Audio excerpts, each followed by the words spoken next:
আমি এই হাইকোর্টে দীর্ঘ আজ থেকে প্রায় 5 থেকে 4 মাসের অধিক এই হাইকোর্টে আমার একটা ব্যবসায়িক পার্টনার 14 কোটি টাকা আত্মসাৎ করে দেয়।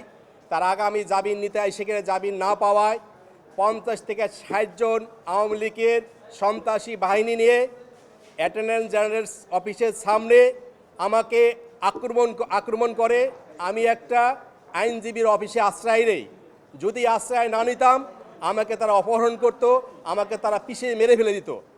এবং এইটা অনেক টেলিভিশন, অনেক মিডিয়া এবং বিভিন্ন পত্রিকায় আসছে, আপনারা অনেকে অবগত আছেন। সেইটার ন্যায় বিচার থেকে আমি কিভাবে বঞ্চিত হয়েছি দেখেন। এইটা যখন আমি শাহবাগ থানায় জিডি করতে মামলা করতে গেলাম, শাহবাগ থানা তার আসামিদের প্রভাবিত কারণে মামলা নেয়নি, আমি কোর্টে মামলা করছি।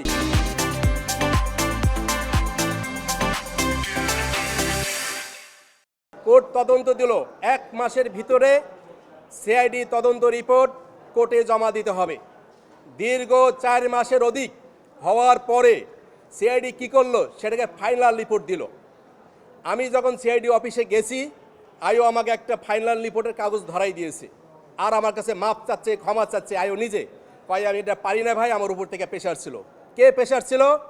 এসপি আনিসুর রহমান, এএসপি সালাউদ্দিন, আর উপরের চিফস লিডার কে ছিল মোহাম্মদ আলী। এবং সেই কল রেকর্ড আমার কাছে আছে, রেকর্ড আপনাদেরকে আমি দিতে পারবো। তাহলে দেখেন, এই যে অর্থ, ব্যাপক পরিমাণ অর্থ দিয়ে আমি ন্যায্য বিচার থেকে বঞ্চিত হলাম। আমার দাবি হলো যে আমার মতো ন্যায্য বিচার থেকে যাতে বঞ্চিত না হয়, এই অসৎ অফিসাররা যেখানে যাবে বাংলাদেশে, সেখানেই মানুষের কাছ তাদের কাছ থেকে মানুষের কোনো ন্যায় বিচার পাবে না। আমার আপনাদের কাছে জোর দাবি, আপনারাও স্বাধীনভাবে কিছু বলতে পারেন নাই, কথা বলতে পারেন নাই। জালিম সরকারের মাধ্যমে আমরা সবাই ছিলাম, সেইভাবে আমার ছাত্র জনতা ভাইয়েরা অনেক জীবন দিয়ে আজকে দেশকে নতুনভাবে স্বাধীন করেছে। আমরা যেন কোনো অন্যায়কে সাপোর্ট না দেই, অন্যায়কে প্রশ্রয় না দেই।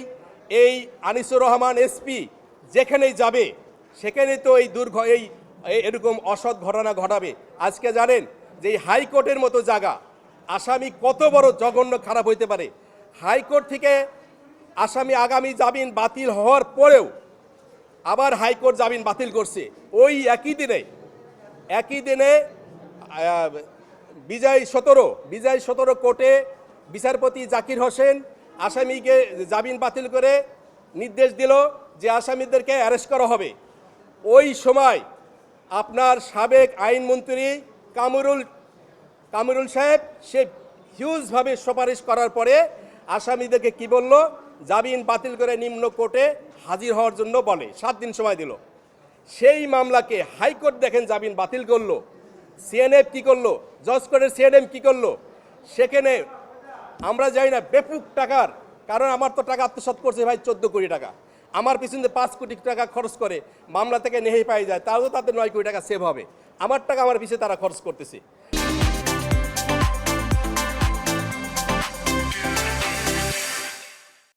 ওখানে কমসে কম 1 কোটি টাকা এর সাথে জড়িত ছিলেন আইন সম্পাদক, জজ কোর্টের